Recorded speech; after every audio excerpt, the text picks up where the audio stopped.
નમસ્તે વિદ્યાર્થી મિત્રો, યોગી એજ્યુકેશન ગુજરાત યુટ્યુબ ચેનલમાં તમારું સ્વાગત છે. વિદ્યાર્થી મિત્રો, આજે આપણે જોઈશું ધોરણ 8 ની જે પ્રશ્ન બેંક છે વિષય સામાજિક વિજ્ઞાનની એ પ્રશ્ન બેંકનું સોલ્યુશન. સૌપ્રથમ જોઈએ વિદ્યાર્થી મિત્રો, પ્રશ્ન 1, નીચે આપેલા પ્રશ્નોના વિકલ્પોમાંથી યોગ્ય વિકલ્પો પસંદ કરી ઉત્તર લખો. યુરોપના લોકો માટે ભારતમાં આવવા માટેનો જમીન માર્ગ શા માટે બંધ થયો? તો જવાબ છે તુર્કોએ કોન્સ્ટેન્ટિનોપલ જીતી લીધું. નેક્સ્ટ જોઈએ, નીચે આપેલ જોડ પૈકી કઈ જોડ અયોગ્ય છે? તો ફિરંગીઓ અને જે ઇંગ્લેન્ડ જે છે આ જોડ ખોટી છે. અહીં ડેનિશ પ્રજા અને ડેનમાર્ક, ડચ લોકો અને હોલેન્ડ, અંગ્રેજો અને ઇંગ્લેન્ડ આ જે જોડી છે એ સાચી છે. વિદ્યાર્થી મિત્રો, ચેનલને સબસ્ક્રાઇબ નથી કરી તો સૌપ્રથમ ચેનલ સબસ્ક્રાઇબ કરી દો, વિડીયોને લાઈક પણ કરી દો. વિદ્યાર્થી મિત્રો, ધોરણ 8માં તમે ભણો છો. ધોરણ 8માં જ્ઞાન સાધના સ્કોલરશિપ પરીક્ષા જે છે એ વિદ્યાર્થી મિત્રો તમારે ધોરણ 8માં આપવાની રહેશે. NMS ની પણ પરીક્ષા આપવાની રહેશે. તો વિદ્યાર્થી મિત્રો, સામાજિક વિજ્ઞાનમાં આ પ્રમાણે જ તમને MCQ માંથી જ ક્વેશ્ચનો પૂછાશે. તો ખાસ વિદ્યાર્થી મિત્રો, સંપૂર્ણ ક્વેશ્ચનો જે છે દરેક પ્રશ્ન બેંકના જે MCQ જે છે જોડકા જોડો છે, ખાલી જગ્યા છે એ તમારી નોટબુકમાં પણ લખેલો. વિદ્યાર્થી મિત્રો, જોઈએ આગળ. જો પ્લાસીના યુદ્ધમાં સિરાજ ઉદ દૌલાની જીત થઈ હોત તો શું થશે? વિદ્યાર્થી મિત્રો, અહીં આન્સર છે ડી, ભારત દેશમાં અંગ્રેજોના શાસનની શરૂઆત ન થઈ હોત. નેક્સ્ટ, નીચે આપેલ વિધાન પૈકી કયું વિધાન સાચું છે? તો જવાબ છે અહીં થોમસ રોએ જહાંગીર પાસેથી ભારતમાં વેપાર કરવાની પરવાનગી મેળવી હતી. નેક્સ્ટ જોઈએ, નીચે આપેલી કઈ જોડ યોગ્ય છે? તો જવાબ છે અહીં 1664માં ફ્રેન્ચ ઈસ્ટ ઇન્ડિયા કંપનીની સ્થાપના. નેક્સ્ટ, નીચે આપેલા વિધાનો પૈકી કયું વિધાન ખોટું છે? તો જવાબ છે પોર્ટુગીઝોએ કોચી અને કન્નૂરમાં કિલ્લા બાંધ્યા હતા. નેક્સ્ટ જોઈએ, મૈસૂર વિગ્રહ બાબતે કયું વિધાન સાચું છે? તો જવાબ છે ચોથા મૈસૂર વિગ્રહમાં ટીપુ સુલતાનના વીર ગતિ પામ્યા હતા. નેક્સ્ટ જોઈએ, કોર્નવાલિસ તો સનદી સેવાઓ, વોરન હેસ્ટિંગ્સ તો વોરન હેસ્ટિંગે ન્યાયતંત્રની શરૂઆત કરી હતી. નેક્સ્ટ જોઈએ, પ્લાસીનું યુદ્ધ અંગ્રેજો અને સિરાજ ઉદ દૌલા વચ્ચે થયું હતું. સાલબાઈની સંધિ તો અહીં મરાઠા અને અંગ્રેજો વચ્ચે સાલબાઈની સંધિ થઈ હતી. નેક્સ્ટ જોઈએ, 10, ફોર્ટ વિલિયમ કોલેજ ક્યાં આવેલી હતી? જવાબ છે કોલકાતા. નેક્સ્ટ, રૈયતવારી પદ્ધતિ થોમસ મુન્દ્રો. ખાસ વિદ્યાર્થી મિત્રો, અહીં જે MCQમાં ખાલી જગ્યામાં પણ પૂછાશે, આવનારી તમારી જે પ્રથમ પરીક્ષામાં પણ વિદ્યાર્થી મિત્રો જે અહીં MCQ આપવામાં આવ્યા છે, ખાલી જગ્યા ખરા ખોટા આપવામાં છે એમાંથી જ પૂછાશે પણ. તો ખાસ વિદ્યાર્થી મિત્રો, તમારી નોટબુકમાં સંપૂર્ણ ક્વેશ્ચનો અને આન્સરો લખી દેવું. જોઈએ આગળ, રૈયતવારી પદ્ધતિ થોમસ મુન્દ્રો તો મહાલવારી પદ્ધતિ કોણે શોધ કરી હતી? તો વિદ્યાર્થી મિત્રો, ફટાફટ અહીં જે ક્વેશ્ચનનો આન્સર છે કોમેન્ટ કરો. આપણા જે મોડેલ પેપર બને છે તેમાં પણ વિદ્યાર્થી મિત્રો સંપૂર્ણ આન્સર છે. નેક્સ્ટ જોઈએ, ગળીના ઉત્પાદન બાબતે નીચેનામાંથી કયું વાક્ય સાચું છે? તો ગળીનો છોડ ગરમ પ્રદેશમાં થાય છે. નેક્સ્ટ જોઈએ, ભારતમાં પોર્ટુગીઝોની રાજધાની કઈ હતી? જવાબ છે ગોવા. કઈ યુરોપિયન પ્રજા સાગરના સ્વામી તરીકે ઓળખાતી હતી? તો પોર્ટુગીઝ છે એ સાગરના સ્વામી તરીકે ઓળખાતી હતી. નેક્સ્ટ જોઈએ, યુરોપમાંથી ભારત આવનાર પ્રજાને યોગ્ય ક્રમમાં ગોઠવો. જવાબ છે અહીં પોર્ટુગીઝ, ડચ, અંગ્રેજો અને ફ્રેન્ચ. નેક્સ્ટ જોઈએ, નીચે આપેલ કઈ જોડ યોગ્ય છે? તો અહીં વિદ્યાર્થી મિત્રો જોઈએ, જે લંબાડિયાનો સમુદાય આંધ્રપ્રદેશ છે આ જોડ યોગ્ય છે, અને બાકી છોટા નાગપુર ખોંડ જાતિના આદિવાસી, ઉત્તર પ્રદેશ વન ગુર્જર, હજારીબાગ ભીલ સમુદાય આ જોડ ખોટી છે. નેક્સ્ટ જોઈએ, 18મી સદીના સમયગાળા દરમિયાન ઇંગ્લેન્ડમાં કાચું રેશમ કયા દેશમાંથી આવતું હતું? જવાબ છે સ્પેન અને ઇટાલી. અન્નભંડાર તરીકે ઓળખાતું બંગાળ કઈ રીતે કંગાળ બન્યું? જવાબ છે કાયમી જમાબંધી. નેક્સ્ટ, નીચે આપેલી ખાલી જગ્યા પૂરો. ગ્રામ અથવા ગ્રામના સમૂહ માટે ખાલી જગ્યા શબ્દનો પ્રયોગ થતો હતો. જવાબ છે મહાલ શબ્દનો પ્રયોગ થતો હતો. 15મી સદીમાં યુરોપમાં નોંધપાત્ર સામાજિક ધાર્મિક પરિવર્તન થયા જેને આપણે ખાલી જગ્યા તરીકે ઓળખીએ છીએ. તો જવાબ છે નવ જાગૃતિ તરીકે આપણે ઓળખીએ છીએ.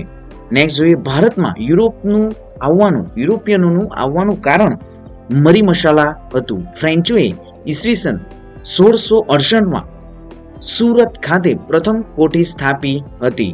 નેક્સ્ટ, ખાલી જગ્યા યુદ્ધમાં પરાજયના કારણે મરાઠા સામ્રાજ્યનું વિભાજન થયું. તો જવાબ છે પાણીપતનું ત્રીજું યુદ્ધ પરાજયના કારણે મરાઠા સામ્રાજ્યનું વિભાજન થયું. પોલીસ તંત્રની શરૂઆત ગવર્નર જનરલ જે કોર્નવાલિસે કરી હતી. અંગ્રેજોએ પ્લાસીના યુદ્ધમાં મુખ્ય સેનાપતિ મીર જાફરને નવાબ બનવાનું વચન આપીને ટેકો મેળવ્યો હતો. કપાસ એ પૂર્વ ભારતનો મહત્વનો વેપારી પાક છે. ઝારખંડ રાજ્યમાં હજારીબાગ આસપાસ સંથાલ જાતિના આદિવાસીઓના સમૂહો હતા. નેક્સ્ટ 10, હોન્ડ લોકો જંગલોમાંથી ફળ, કંદમૂળ, ઔષધિઓ અને જડીબુટ્ટીઓ એકત્ર કરતા. નેક્સ્ટ, ઈસવીસન 1895 ખાલી જગ્યા આંદોલનનું નેતૃત્વ બિરસા મુંડાએ લીધું હતું. તો જવાબ છે ઉલ ગુલાન આંદોલનનું નેતૃત્વ બિરસા મુંડાએ લીધું હતું. પેશવાઓનું મુખ્ય મથક ખાલી જગ્યામાં હતું. તો જવાબ છે પેશવાઓનું મુખ્ય મથક પુણેમાં હતું. ઈસવીસન 1998 વાસ્કો દ ગામા સૌપ્રથમ કાલિકટ બંદરે આવ્યો હતો. અંગ્રેજોએ ઊભી કરેલી નવી વસાહત ફોર્ટ વિલિયમ આજે કોલકાતા શહેર તરીકે ઓળખાય છે. અંગ્રેજોને ખાલી જગ્યા સમ્રાટે બંગાળ, બિહાર અને ઓડિશામાં મુક્ત વેપાર કરવાની મંજૂરી આપી હતી. તો જે ફર્ક શેર છે એમણે બંગાળ, બિહાર અને ઓડિશામાં મુક્ત વેપાર કરવાની મંજૂરી આપી હતી. અંગ્રેજોનું મુખ્ય લક્ષ્ય ભારતનું આર્થિક શોષણ કરી ઇંગ્લેન્ડને ધનવાન બનાવવાનું હતું. નેક્સ્ટ 17, નિયામક ધારા દ્વારા ભારતમાં ગવર્નર જનરલની નિમણૂક કરવામાં આવે છે. અંગ્રેજોએ બક્સરનું યુદ્ધ મેજર મનરોના નેતૃત્વ હેઠળ લડ્યું હતું. તો વિદ્યાર્થી મિત્રો ખાસ અહીં મોસ્ટ આઈએમપી છે કે અંગ્રેજોએ જે બક્સરનું યુદ્ધ હતું એ મેજર મનરોના નેતૃત્વ હેઠળ લડ્યું હતું. નેક્સ્ટ જોઈએ, અંગ્રેજોએ ન્યાયતંત્રમાં દીવાની અને ફોજદારી એમ બે પ્રકારની કોર્ટની સ્થાપના કરી હતી. ખાલી જગ્યા આદિવાસી સમૂહો રેશમના કીડા ઉછેરતા હતા. તો સંથાલ આદિવાસી સમૂહો રેશમના કીડા ઉછેરતા હતા. નેક્સ્ટ જોઈએ, ટૂંકનોંધ પ્લાસીનું યુદ્ધ, બિરસા મુંડા. તો વિદ્યાર્થી મિત્રો આપણે જે મોડેલ પેપર બનાવ્યું હતું તેમાંની જ આ જે ટૂંકનોંધો પણ છે. પ્લાસીનું યુદ્ધ, બિરસા મુંડા, મરાઠા યુદ્ધ, કાયમી જમાબંધી, ભારતમાં ગળીનું ઉત્પાદન. તો વિદ્યાર્થી મિત્રો મોડેલ પેપર પણ તમે સંપૂર્ણ જોઈ શકો છો. નેક્સ્ટ જોઈએ, માંગ્યા મુજબ જવાબ લખો. અહીં તફાવત જે છે કુદરતી સંસાધનો અને માનવ સર્જિત સંસાધનો. વિદ્યાર્થી મિત્રો આ પણ તમને આપણા મોડેલ પેપરમાં મળી રહેશે. નેક્સ્ટ જોઈએ, વર્ગીકરણ કરો. તો અહીં જે વિદ્યાર્થી મિત્રો લંબચોરસ બનાવ્યો તો અહીં નવીનીકરણીય સંસાધન એટલે કે નવીનીકરણીય સંસાધનોના ઉદાહરણ છે જંગલો અને સૂર્યપ્રકાશ. બિન નવીનીકરણીય સંસાધનો ખનિજ તેલ અને પરમાણુ અને ખનિજો. નેક્સ્ટ જોઈએ, અર્થ સમજાવો, એકલ કે દુર્લભ સંસાધન. તો વિદ્યાર્થી મિત્રો આ પણ સંપૂર્ણ મોડેલ પેપરમાં તમને આન્સર મળી જશે. નેક્સ્ટ જોઈએ, તફાવત આપો, પુનઃ પ્રાપ્ય સંસાધન અને પુનઃ અપ્રાપ્ય સંસાધન. નેક્સ્ટ વર્ગીકરણ કરો. તો અહીં કુદરતી સંસાધન અને માનવ સર્જિત સંસાધન. તો કુદરતી સંસાધનોમાં છે ઉર્જા સ્ત્રોતો અને ખનિજો. માનવ સર્જિત સંસાધનોમાં છે પુલ અને બોંગદા. નેક્સ્ટ, તળાવ અને સરોવરની પાણીની સંગ્રહ ક્ષમતા વધારવા શું કરવું જોઈએ? આ તમારે સ્વપ્રયત્ને લખવાનું પણ રહેશે. નેક્સ્ટ જોઈએ, જોડકા જોડો. વિરલ સંસાધન, તો સાચો આન્સર છે યુરેનિયમ. એકલ સંસાધન ક્રાયોલાઇટ. એકલ એટલે કે વિદ્યાર્થી મિત્રો ફક્ત આ જે બહુ ઘણું જ વિદ્યાર્થી મિત્રો આ જે ક્રાયોલાઇટ જે છે એ એકલ સંસાધન એમને કહેવાય કે જે વિદ્યાર્થી મિત્રો કોઈ એક જ સ્થળ પર મળે છે જે ક્રાયોલાઇટ છે. નેક્સ્ટ જોઈએ, ખાલી જગ્યા પૂરો. સૂર્યપ્રકાશ ખાલી જગ્યા સંસાધન છે તો કુદરતી સંસાધન છે. પૃથ્વીના ગોળાનું નિરીક્ષણ કરતા જણાશે કે લગભગ 3/4 ભાગ પર પાણી અને 1/4 ભાગ પર ભૂમિ છે. નેક્સ્ટ, પારિભાષિક શબ્દ સમજાવો. માનવ સર્જિત સંસાધન. નેક્સ્ટ જોઈએ, વર્ગીકરણ કરો. ભૂતાપીય ઉર્જા તો અક્ષયશીલ સંસાધનના ઉદાહરણો છે અને જૈવ ઇંધણ એ પણ અક્ષયશીલ સંસાધનના ઉદાહરણ છે. જ્યારે ક્ષયશીલ સંસાધનમાં અણુ ઉર્જા આવશે અને અશ્મિભૂત બળતણ એ ક્ષયશીલ સંસાધનના ઉદાહરણો છે. સંસાધનોના સંરક્ષણના કોઈ પણ બે ઉપાયો જણાવો. નેક્સ્ટ જોઈએ, હવે વિધાનો ખરું છે કે ખોટું જણાવો. તમામ સંસાધનોમાં ઉપયોગિતાની દ્રષ્ટિએ ભૂમિનું સંસાધન મોખરાનું છે. સાચું વિધાન છે.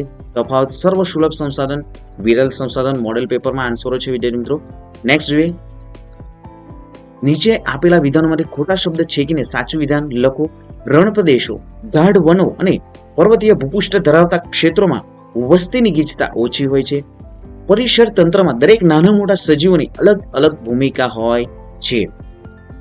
નેક્સ્ટ, રાસાયણિક ખાતરોનો વપરાશ લાંબા ગાળે શું કરે છે વિદ્યાર્થી મિત્રો? જમીનની ગુણવત્તા ઘટાડે છે. વિદ્યાર્થી મિત્રો ખાસ તમે સંપૂર્ણ મોડેલ પેપર પણ જોઈ હશે. તો વિદ્યાર્થી મિત્રો ઘણા વિદ્યાર્થી મિત્રો એવા હતા જેમણે કોમેન્ટ કરી હતી કે જે મોડેલ પેપરમાંથી પૂછાશે કે નહીં પૂછાશે. તો વિદ્યાર્થી મિત્રો તમે ઓબ્ઝર્વેશન કરી શકો છો કે કેટલા માર્ક્સનું જે મોડેલ પેપરમાંથી પૂછાયું છે. જેમણે પણ વિદ્યાર્થી મિત્રો જે ઓપ્શનમાં હતા, જેઓ ડર લાગતો હતો કે આ મોડેલ પેપરમાંથી શું પૂછાશે, તેમને વિદ્યાર્થી મિત્રો જવાબ મળી જ ગયો હશે કે જે આપણે જે મોડેલ પેપર બનાવ્યું છે વિદ્યાર્થી મિત્રો એમાંથી જ ઘણું બધું પૂછાયું પણ છે. તે જ રીતે વિદ્યાર્થી મિત્રો આપણી યુટ્યુબ ચેનલ પર ધોરણ 3 થી ધોરણ 10 સુધીના તમામ એકમ કસોટીના જે વિદ્યાર્થી મિત્રો મોડેલ પેપરો બનાવવામાં આવે છે, પ્રથમ કસોટીનું પણ વિદ્યાર્થી મિત્રો મોડેલ પેપર તમને મળી જશે અને વાર્ષિક પરીક્ષાનું પણ મોડેલ પેપર બનાવવામાં આવે છે. અને સંપૂર્ણ ધોરણ 3 થી 8 ની જે પણ વિદ્યાર્થી મિત્રો, દાખલા તરીકે ધોરણ 5 માં સ્કોલરશિપની પરીક્ષાઓ યોજાય છે, સીઈટીની, ધોરણ 8 માટે પણ જ્ઞાન સાધના અને NSS ની પરીક્ષાઓ યોજાય છે. તો વિદ્યાર્થી મિત્રો સંપૂર્ણ તૈયારી આપણી યુટ્યુબ ચેનલ પર કરવામાં આવે છે. તો ચેનલને સૌપ્રથમ તો વિદ્યાર્થી મિત્રો સબસ્ક્રાઇબ કરી દો, તમારા મિત્રોને પણ, તમારા ફેમિલીમાં પણ વિદ્યાર્થી મિત્રો ચેનલની લિંકને શેર કરી દો અને વિદ્યાર્થી મિત્રો વિડીયોને લાઈક કરવાનું પણ ભૂલતા નહીં. જોઈએ આગળ વિદ્યાર્થી મિત્રો, નીચેના પ્રશ્નના એક વાક્યમાં જવાબ. બંધારણ એટલે શું? બંધારણ સભામાં કુલ કેટલા સભ્યો હતા? બંધારણ સભાના કોઈ પણ 2 સભ્યોના નામ.